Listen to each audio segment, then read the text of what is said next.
Welcome to 26th Black Night Film Festival, and you're with the PÖFF TV with the segment of Meet the Filmmakers.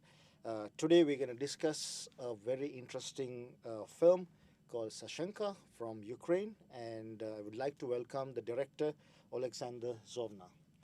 And also we have our interpreter Anne Miller with us. Welcome. Uh, I would like to start with your subject of the film because I could see, like, from your previous film also, like Lisa's Tale, you tend to pick stories about childhood and then identity. So how did you inspired, like how did you get into this concept? Спочатку хочу дізнатись про ці теми, які просліджуються в вашій творчості, тему дитинства і тему створення ідентичності, і що саме натхнуло вас створити цей фільм.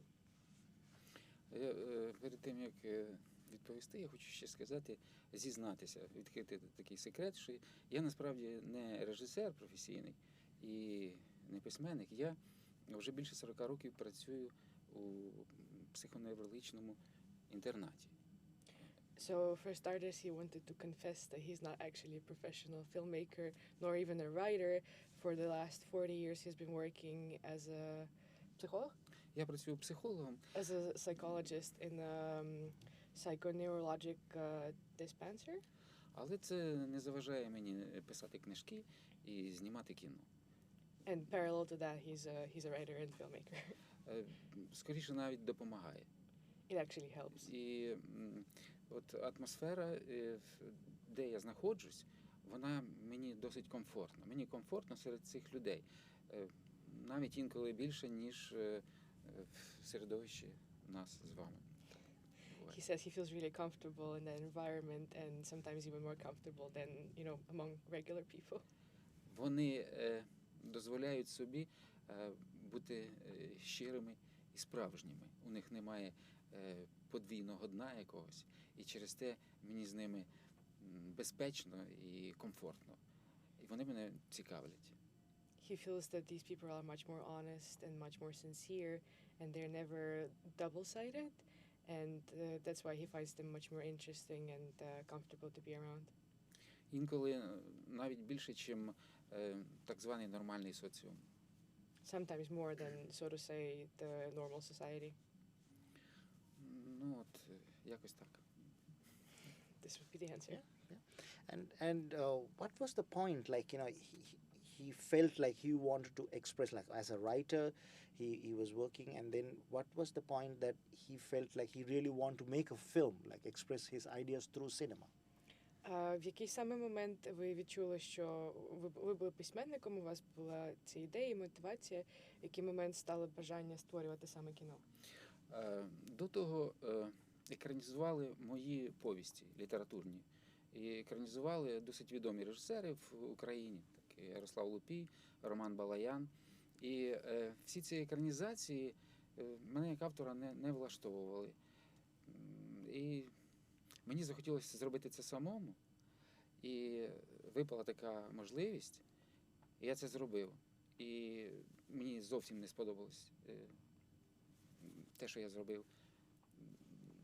Це теж прекрасно? Так. He says his first novels were put to film by very famous Ukrainian filmmakers, and he was very unsatisfied with the result, and he felt like that was the point where he wanted to do it himself, even though the first one he did he was also not happy with. Okay.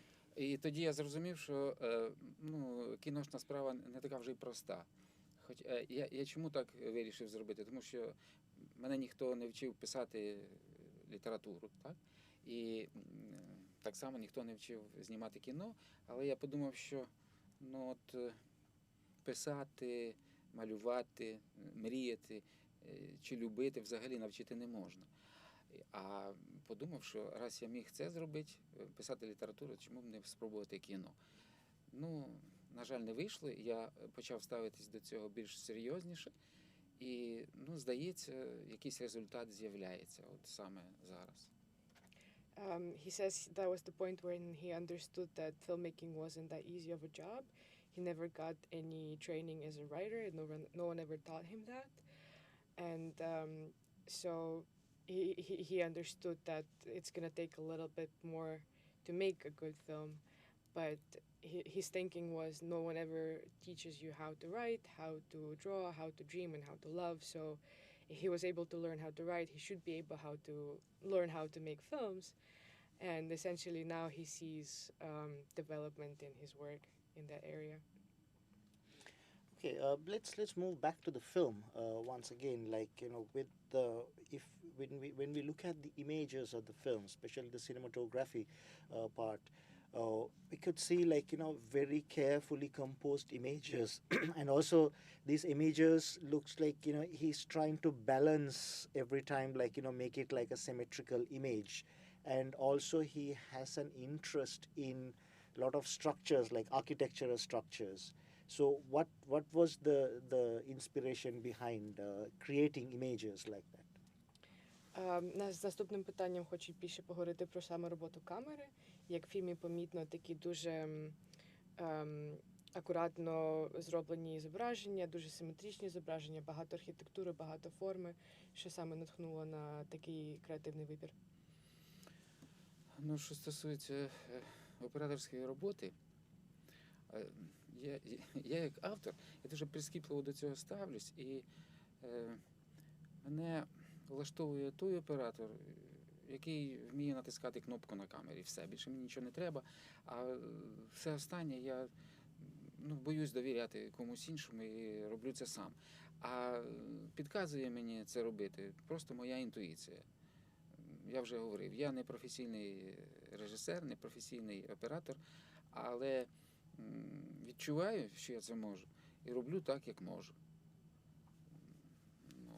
So his approach to cinematography is very intuitive, and he, as he mentioned before, is not a professional filmmaker, so he does his works based on what he feels is right, what he sees is right, and in terms of camera work, he really appreciates a colleague who can just, enable the camera the way it will produce the image that he's looking for, but essentially it's something that he just understands would be right.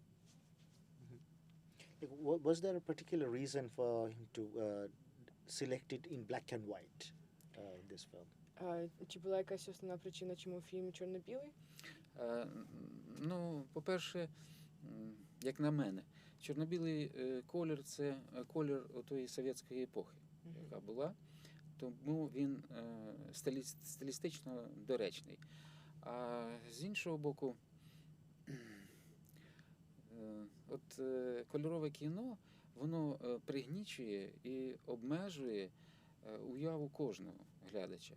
А от чорно-біле, воно дає повну свободу уявленню кожного. І я, чесно кажучи, не знаю жодного кольорового фільму, який був би кольоровішим за чорно-біле кіно. For one, it's a stylistic choice that he thinks translates the Soviet era the best. Mm-hmm. That's the color in which he remembers and understands it better. And for two, he said that black and white film is the most free in terms of viewer liberty, that the color film is very diminishing and very restricting, and he said he doesn't know a film that's more open and freeing than a black and white film, any color film than black and white film. Okay, yeah, because even in the film, when we watch the film, it does not disturb us to because he trying to give a kind of a very strong command, very director's perspective, even the way he's handling actors. So it's why was this acting it was very I would say very theatrical performances, very straightforward. So he wanted actors to be like that, or was it part of the drama? Наступне питання про акторську гру і про те, наскільки акторська гра в фільмі стається прямолінійною і дуже таким театральним перформансом. І питання було в тому, чи це був свідомий вибір, чи це частина самої історії. Тоді варто згадати про акторський склад, зокрема про головного актора. Головну роль виконує непрофесійний актор. І, до речі, коли був кастинг і були самопроби, то мені прийшло, ну, скажімо, кілька там самопроб, які мене влаштували. А одна була зроблена абсолютно не так, як я хотів. І я вибрав саме його, цього хлопця, непрофесійного актора, і результат мене абсолютно задовольнив. Сподіваюся, і глядачів так само. So he's saying that the casting that he's done for this film was mainly for unprofessional actors. And during the auditions, he received several tapes that were really well put together and that satisfied his needs. And one of them stood out for the reason that it was not what he was looking for, and essentially that was the main actor that they cast for the role.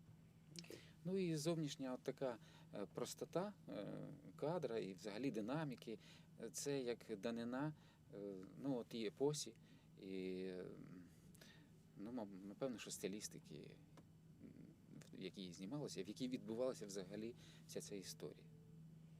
And so the simplicity of the shot and essentially the action itself is a flashback to the style of the era and kind of like a stylistic reference to what the Soviets were. And also in the film, like, there's a certain political underline that he brings with the radio and the TV, where the news and then, like, in very important plot points, he brings certain international political incidences. So was it like, planned in his writing, or like, how did it involve with the process? Питання про політичний підтекст фільму, як в важливих моментах історії на фоні радіо і ТВ відбуваються важливі історичні моменти, чи це теж був свідомий вибір, чи воно було записано в саму історію фільму? Ну, і так, і не так. Взагалі, ну, такого агресивного якогось, як це сказали, ну, рішення такого, да, якогось політичного підтексту, от саме його такого серйозного, агресивного, то ніби і не було. Оскільки ці події відбуваються в 70-ті роки в Радянському Союзі, або в Совєтському Союзі краще, то я радіоприймач використовував просто як фон, щоб взагалі заповнити фон. Але оскільки в той час говорили саме про це, я використав саме новини, які транслювалися по тому вірніше, радіо, яке було на той час. Але я зовсім не виключаю політичного підтексту, і якщо його помітили, то я задоволений.